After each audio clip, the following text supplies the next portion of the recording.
one of the reasons I don't believe that it is the only asset. I think it is a pristine asset. It has attributes, but it won't be everything. So the whole space looks like it can go to up 200x from here at least. Okay, that's, we've never had this before. Whole asset class is going up 200x. But that's what adoption effects do. I've seen your fair share on Twitter fighting against some of the Bitcoin maxi trolls. I myself, I also hold altcoins. Yeah, where do you see value in altcoins? How do you see the value? How do you see the notion from a lot of Bitcoin maximalists that the only thing valuable in the world right now seems to be Bitcoin? No banks, no fees, no inflation. These are the potential perks of this thing called Bitcoin. But is Bitcoin really the money of the future? So I went and proved it, that network effects operate perfectly in Ethereum. In fact, it operates in every one of these. In fact, all new technologies are network effect driven. So I don't believe that utilities have a zero function. Some that are badly designed may do, but most I don't believe will. The hard question is which ones are going to succeed and which ones aren't. I don't know the answer to that. So the reason I think maximalist school of thought is we all got caught out in 2017 because we bought these tokens and they went to zero. Guess what? They were all early stage projects. And if you understand how the VC world works, 80% of what you invest in is going to go to zero or go nowhere. The people who don't get out in advance are just going to get trapped in this thing because when it goes down, I mean, this thing could fall 80 or 90% in one day. And it's really the 20%, 10%, 5% that you make the money in.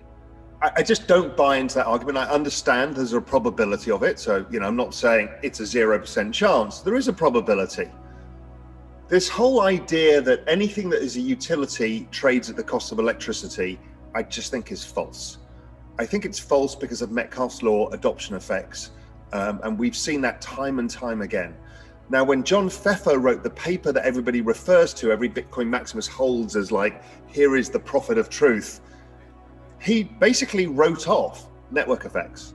So I went and proved it, that network effects operate perfectly in Ethereum.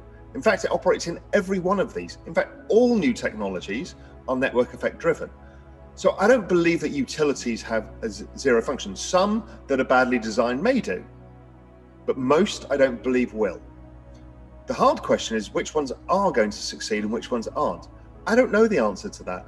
So the reason I think maximalist school of thought is we all got caught out in 2017 because we bought these tokens and they went to zero. Guess what? They were all early stage projects. And if you understand how the VC world works, 80% of what you invest in is going to go to zero or go nowhere. And it's really the 20%, 10%, 5% that you make the money in. So what was the one out of 2000 that did well, out of 2017? Ethereum. Now, Ethereum is around today. It hasn't taken out its peak versus Bitcoin yet, but it's taken out its all-time high. Will it outperform Bitcoin over time? Who knows? I think for a period of time, certainly. And I think over a longer period of time, probably. So how I look at this is Bitcoin is currently $1 trillion-ish, and the rest of the space is, call it $700 or $800 million. If I look at the equity space, or the fixed income space, or the credit space globally, they're all about 300 to 500 trillion. So if this is truly as disruptive as we think it is, which is the internet of value, then it's going to be worth something like that, if not more. So the whole space looks like it can go to up 200x from here at least.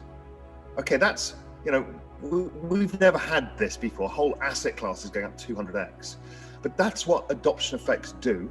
And that's what this whole parallel system that's being built. We know we've got this broken system that we live in now. Whether you're European, Japanese, American, we all know that we've got this debt burden system where the banking system doesn't function. There's a terrible disparity between the rich and the poor. Wages aren't increasing, all of the problems that we've got. Then over here, there's a bunch of really smart people in the thousands or tens of thousands who are building an alternative system, and people are slowly migrating across. And that is not just a system of money, and that's where a lot of the Bitcoin people get confused between money and value.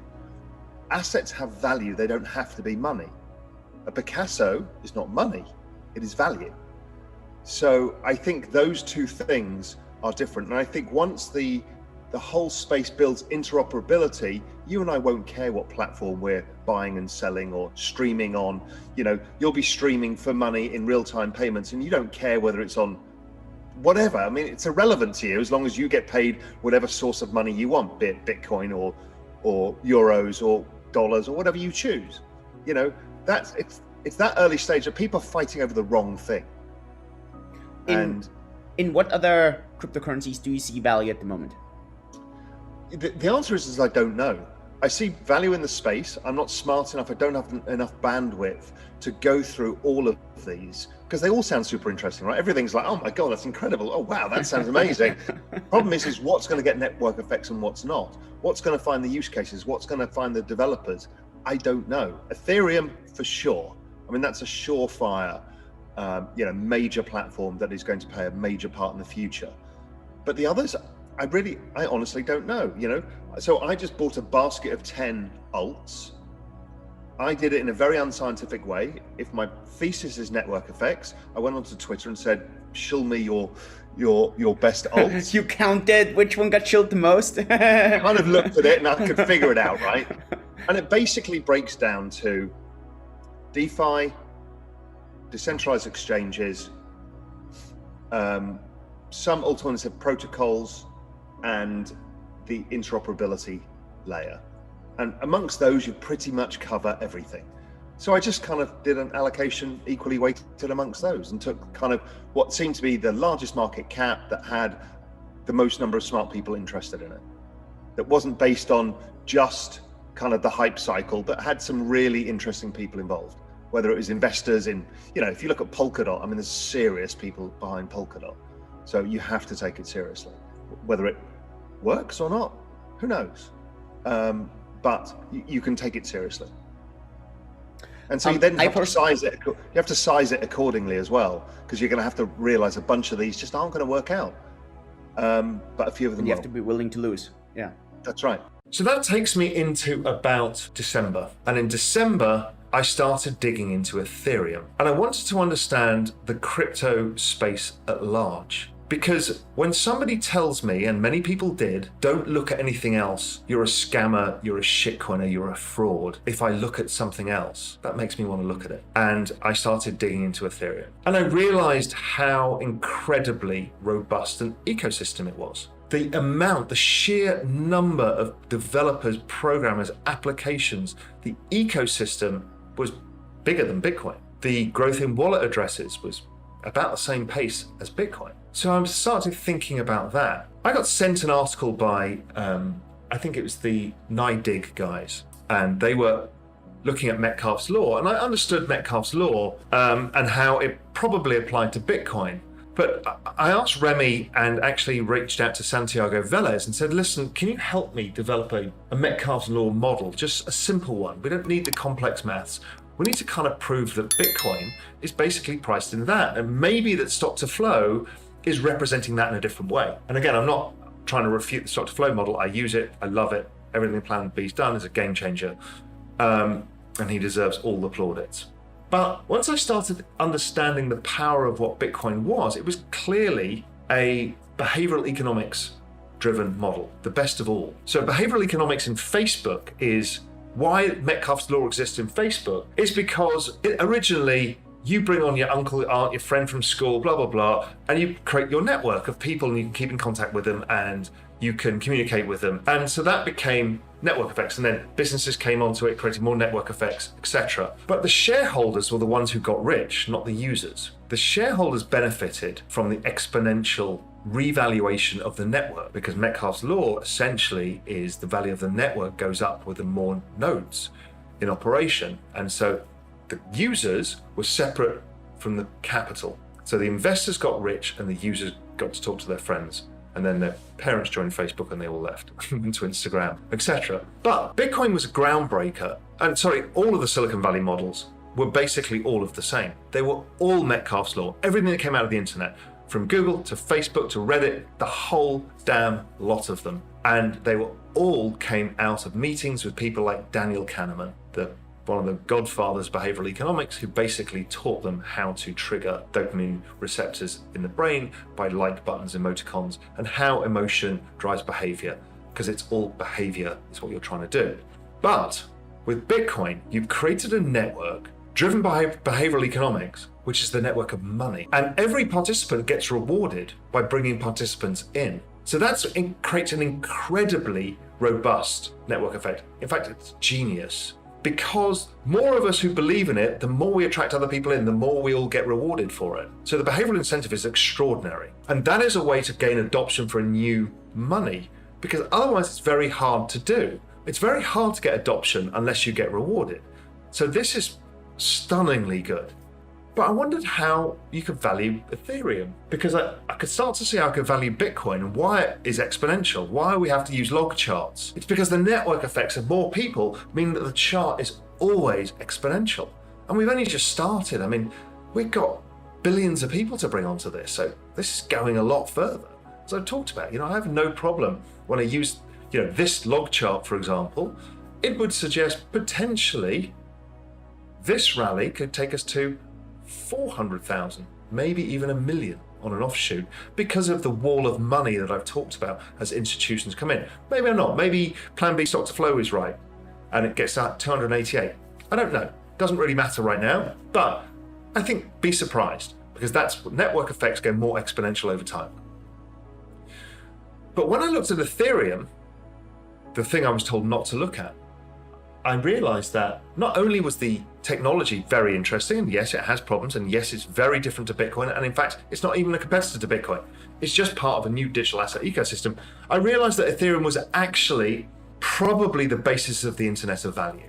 And the Internet of Value is something hard to get your head around as well. I'll talk a bit about it later, but basically, anything that you exchange that has value is going to be digitized. And Ethereum is breaking the ground for that. Now, there's the Ethereum 2.0 coming out, which actually hardens it as a platform and lowers the supply and speeds it up and probably cheapens the cost. There are, it is not perfect. Like, Bitcoin is not perfect for certain things. There is a massive ecosystem also being built in layer 2 solutions. And Ethereum has layer 2 solutions too, but it's also able to be changed, which is not Bitcoin, because Bitcoin is this hard, super wonderful asset of money. Ethereum is not that. So this war between Bitcoin and Ethereum is nonsense. They're not even the same thing. So I started to get the Internet of Value, and we started to see the rise of DeFi, and I'll come on to that again. So you could start to see real applications that were getting massive network effects immediately. And then I put Ethereum in the same terms as I looked at the network effects of Bitcoin, which was using essentially number of active wallet addresses. And it's a simplistic way of showing network effects. And what it showed was Metcalfe's law.